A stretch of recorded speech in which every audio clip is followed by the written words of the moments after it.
to Grammar Mind channel. நம்ம previous செஷனில் Nelson மண்டேலாவோட long walk to freedom part 1 கொஞ்சம் நோட் பண்ணியிருந்தோம். இன்றைக்கி நம்ம செஷனில் மிச்ச லெசனை கண்டினியூ பண்ண போகிறோம்.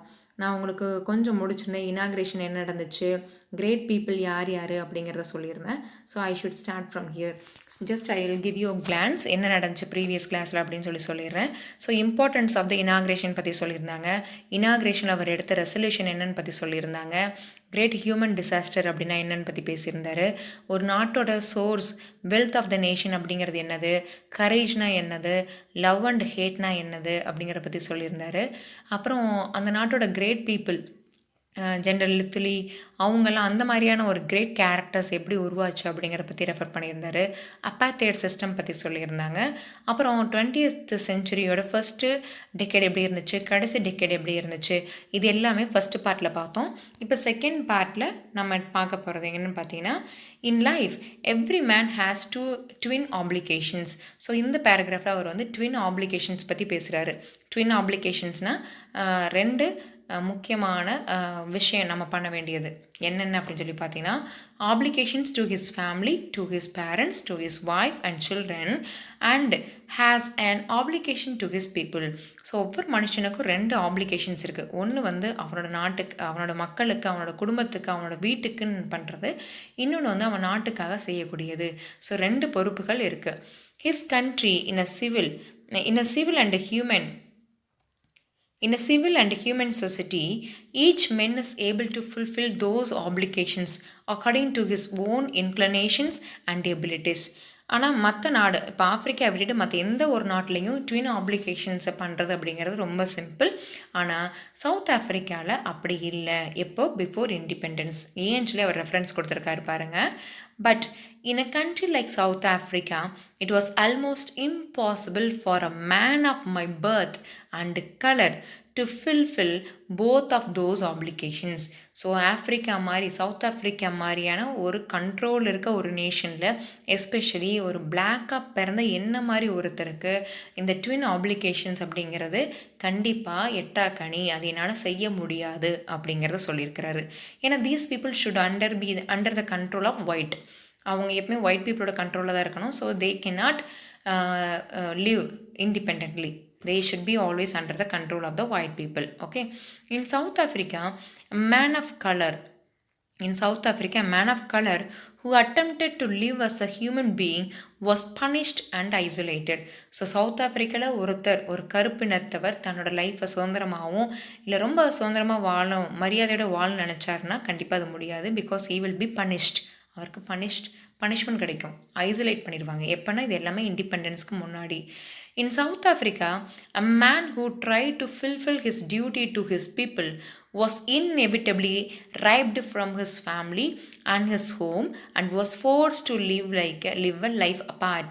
ஸோ சவுத் ஆஃப்ரிக்காவில் ஏதாவது ஒரு மனுஷர் வந்து ஒருத்தர் தன்னோட டியூட்டிஸை ஃபில் பண்ணணும், தன்னோட குடும்பத்துக்காக, தன்னோட நாட்டுக்காக தன்னோட டியூட்டிஸை செய்யணும் அப்படின்னு நினச்சாங்கன்னா அவங்கள கண்டிப்பாக ஃபோர்ஸ் பண்ணி குடும்பத்துலேருந்து பிரித்து அவரை கொண்டு போய் ஐசோலேட் பண்ணிடுவாங்க.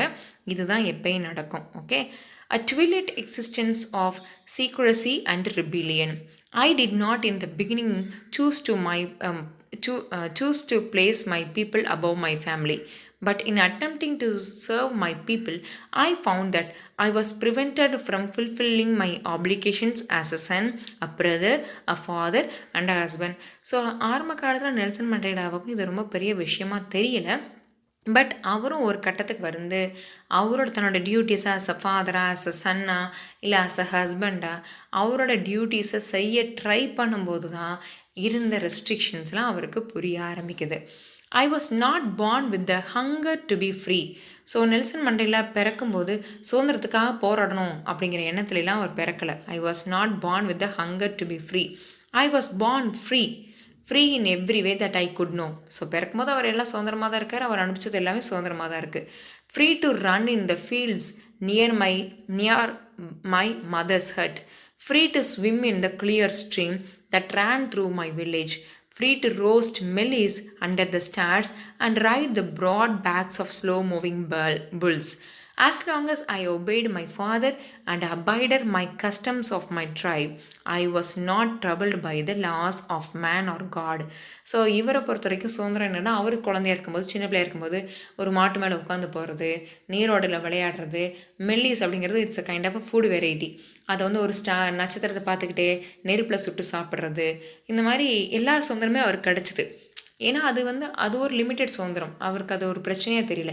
அவங்க குடும்பத்துக்கு கண்ட்ரோலில் இருந்து அவங்களுடைய ட்ரைபல் கம்யூனிட்டிக்கு அண்டர் கண்ட்ரோல்லேருந்து அவர் செய்யும்போது எதுவுமே அவருக்கு எந்த ஒரு சுதந்திரத்தோட பாதிப்பும் அவருக்கு கிடைக்கல. அவர் நல்லாவே என்ஜாய் பண்ணியிருந்திருக்கிறாரு. But it was only when I began to learn that my boyhood freedom was an illusion. So எப்போ அவருக்கு சுதந்திரம் பறிக்கப்பட்டது தெரிஞ்சதுன்னா, அவர் ஒரு பாய்ஹுட், ஒரு அடலசன்ட் ஏஜாக வரும்போது தான். When I discovered as a young man that my freedom had already been taken from me. So ஒரு young மேனாக வரும்போது பார்த்தா அவருக்கு அப்போ தான் தெரிஞ்சிருக்கு அவரோட சுதந்திரம் ஆல்ரெடி பறிக்கப்பட்டுருச்சு அப்படின்னு. That I began to hunger for it. So அந்த சுதந்திரத்துக்காக ரொம்பவே போராட ஆரம்பிக்கிறாரு. At first as a student I wanted freedom only for myself. ஒரு ஸ்டூடெண்ட்டாக இருக்கும்போது அவர் தனக்கு மட்டும் சுதந்திரம் கிடைச்சா போதும்னு நினச்சிருக்கிறாரு. The transitory freedom of being able to stay out at night. So ஒரு ஸ்டூடெண்ட்டாக இருக்கும்போது என்ன மாதிரி சுதந்திரத்தை அவர் எதிர்பார்த்துருக்கிறாருன்னா, ஒரு பெர்மனெண்ட் இல்லாமல் ஒரு சும்மா ஒரு சுதந்திரமாக நைட்டில் வெளியே போகிறது வர்றது, அந்த மாதிரி சுதந்திரம். And read what I pleased and go where I choose. நினைக்கிற இடத்துக்கு போகிறதும், படிக்க விருப்பப்படுற புக்குகளை படிக்கிறதும், இதுதான் அவரோட சுதந்திரமாக இருந்திருக்கு ஸ்டூடெண்ட்டாக இருக்கும்போது. Later as a young man in Johannesburg I yearned for the basic and honorable freedoms of achieving my potential, of earning my keep, of marrying and having a family. The freedom not to be obstructed in a lawful life. ஒரு Johannesburg, south Africa's capital Johannesburg நமக்கு தெரியும். So ஜோகன்ஸ்பர்க்கில் இருக்கும்போது கவர்மெண்ட்டுக்கு கண்ட்ரோலில் அவர் ஒரு கல்யாணம் பண்ணிக்கிறதோ இல்லை அவர் ஃபேமிலியை பார்த்துக்கிறதோ அதுவும் அவருக்கு அப்போ கஷ்டமாக தெரியலை. பட் எப்போ தான் உண்மையிலே அவர் ஃப்ரீடம் அவர் இண்டிபெண்ட்டாக இல்லை அப்படிங்கிறத தெரிஞ்சுக்கிட்டாருன்னா, but then I saw that not only was I not free, but my brothers and sisters where not free. I saw that it was not just my freedom that was curtailed, but the freedom of everyone who looked like it did. So என்ன சொல்கிறாருன்னா, so கொஞ்சம் பெரிய ஆளாகும்போது தான் நமக்கு உண்மையிலே சுதந்திரம் என்ன அப்படிங்கிறலாம் தெரியும். ஃபார் எக்ஸாம்பிள், இப்போ நீங்கள் இமேஜின் பண்ணுங்கள், நீங்கள் தாஜ்மஹாலுக்கு போகணும், ஃபேமிலியோட ஒரு டூர் தாஜ்மஹால் போகணும் அப்படின்னா நீங்கள் போகலாம். இங்கே யாருக்கிட்டையும் ரெஸ்ட்ரிக்ஷன் இல்லை, யாருக்கிட்டையும் பெர்மிஷன் வாங்கணுங்கிறதுலாம் இல்லை. பட் சவுத் ஆஃப்ரிக்காவில் அப்படியெல்லாம் இல்லை. நீங்கள் நினச்ச மாதிரி வேறு ஊருக்கு போகிறது, வெளிநாடு போகிறது, அது மாதிரி எதுவுமே பண்ண முடியாது. உங்களுக்கு நிறைய ரெஸ்ட்ரிக்ஷன்ஸ் இருக்கும். ஸோ இதையெல்லாம் ஃபேஸ் பண்ணும்போது தான் அவர் கவனிக்கிறாரு, தன்னோட சுதந்திரம் மட்டும் கேர்டைல் ஆகலை. கேர்டைல் அப்படின்னா என்ன சொல்லுது, ஒரு திரை போட்டு மறைக்கப்படலை. தன்னை மாதிரி இருக்கிற மற்ற பிரதர்ஸ், அவங்க பிளாக் பீப்புளோட லிஸ்ட்டில் இருக்கிற எல்லாருக்கும் இந்த சுதந்திரம் பறி போயிருக்கு அப்படிங்கிறத கண்டுபிடிக்கிறாரு. I saw that it was not just my freedom that was curtailed, but the freedom of everyone who looked like I did. That is when I joined the African National Congress. So சுதந்திரம் வேணும்னு அதுக்கப்புறம் தான் இந்த ஏஎன்சியில் அவர் join பண்ணுறாரு. And that is when the hunger for my own freedom became the greater hunger for the freedom.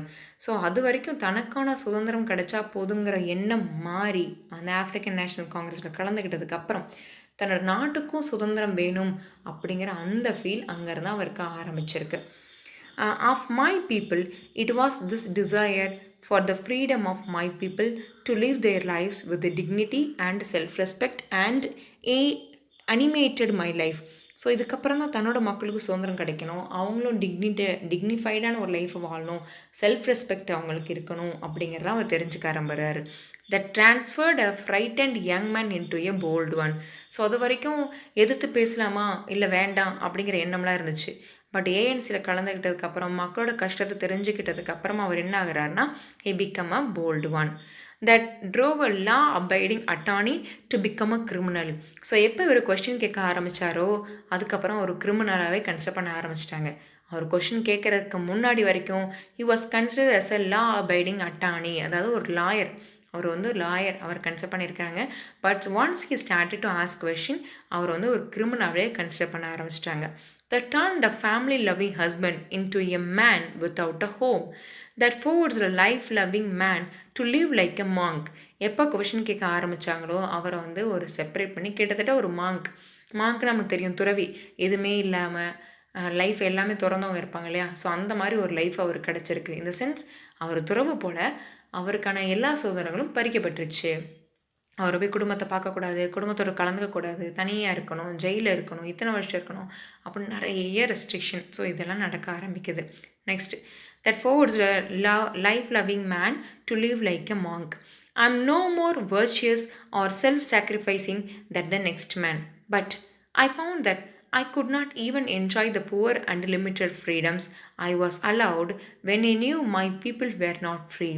So இவருக்காக வந்து அதுக்காக இவர் தன்னோட சுதந்திரத்தை செல்ஃப் சாக்ரிஃபைஸ் பண்ணணும்னு நினைக்கல. அவர் சுதந்திரம் இருந்திருக்கு.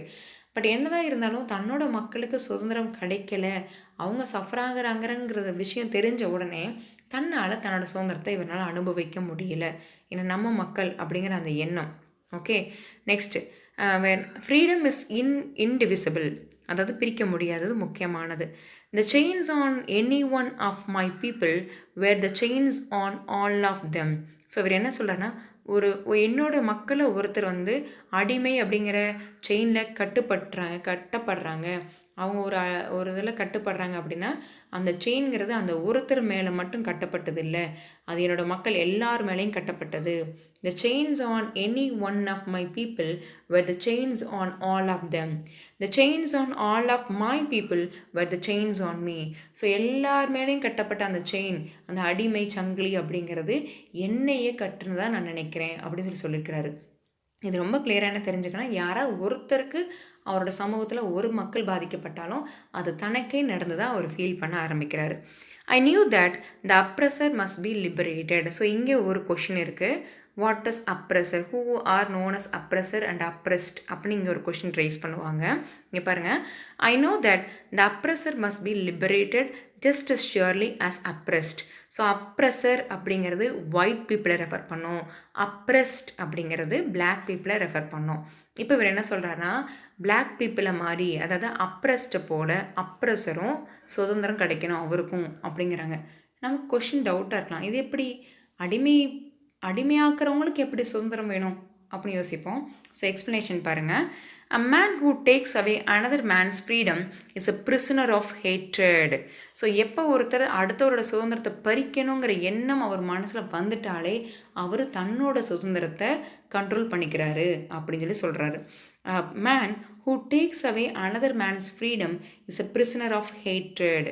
And he is locked behind the bars of prejudice and narrow-mindedness. அவனோட சுதந்திரத்தை நம்ம பறிக்கணும்னு எப்போ நம்ம ஒருத்தர் நினைக்க ஆரம்பிக்கிறாங்களோ அப்போவே அவங்க என்ன பண்ணுறாங்க, தன்னோட சுதந்திரத்தை மறைச்சிக்கிறாங்க, தன்னை வந்து ஒரு நேரோ மைண்டட், ஒரு குறுகிய மனப்பான்மையோடு தன்னை மாற்றிக்கிறாங்க, தன்னைத்தானே ஒரு சிறையில் வச்சுக்கிறாங்க அப்படின்னு அவர் சொல்கிறாரு. I am not truly free if I am taking away someone else freedom, just as surely as I'm not free when my freedom is taken from me. So எப்போ ஒருத்தரோட சுதந்திரத்தை நான் பறிக்கணும்னு நினைக்க ஆரம்பிக்கிறேனோ அப்போ என்னோட சுதந்திரம் பறிபோக ஆரம்பிக்குது. என்னோட சுதந்திரம் பறிபோக ஆரம்பிச்சிட்டாலே நாம் சுதந்திரமாக இல்லை.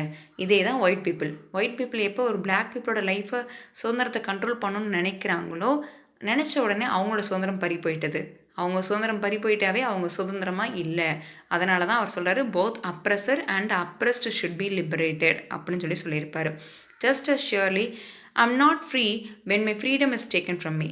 த oppressed and the oppressor alike are robbed of the humanity. So ரெண்டு பேருக்கும் சுதந்திரம் பறி போயிருக்கு அப்படின்னு சொல்கிறாங்க. Okay, that's it. இங்கே இந்த லெசன் கம்ப்ளீட் ஆகுது.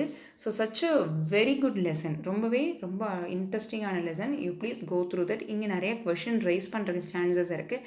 யூஸ்வலாக கொஷின்ஸ் எப்பவுமே இங்கே கம்மியாக தான் வந்துட்டுருக்கு. இருந்தாலும் நம்ம எக்ஸ்பெக்ட் பண்ண முடியாது, திடீர்னு ஒரு அன்இமேஜினபிள் திங்கை இங்கே நிறையா question கேட்டுட்டாங்கன்னா we will be stuck. So better you go through it well and observe my videos. I have given a very, in a very good explanation I have given. Please refer it and underline all the important points wherever I said. And அது என்னங்கிறத நீங்கள் refer பண்ணி go through பண்ணிக்கிட்டீங்கன்னா definitely you will be scoring nice marks in the exams. All the best children and thank you for your patience. Thank you all.